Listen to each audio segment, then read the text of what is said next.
বিদ্যুৎ ও জ্বালানি খাতে দ্রুত সংস্কার চেয়েছে বেসরকারি গবেষণা প্রতিষ্ঠান centre for policy dialogue CPD. রোববার রাজধানীর ধানমন্ডিতে সিপিডি কার্যালয়ের সংবাদ সম্মেলনে এই আহ্বান জানানো হয়।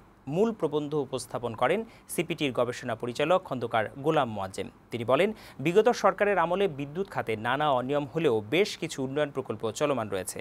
চলমান প্রকল্পগুলো বাস্তবায়ন এবং বিদ্যুৎ ও জ্বালানি খাতের উন্নয়ন অব্যাহত রাখতে অন্তর্বর্তী সরকারকে ১০০ দিনের বিশেষ কর্মপরিকল্পনা গ্রহণের পরামর্শ দেন তিনি।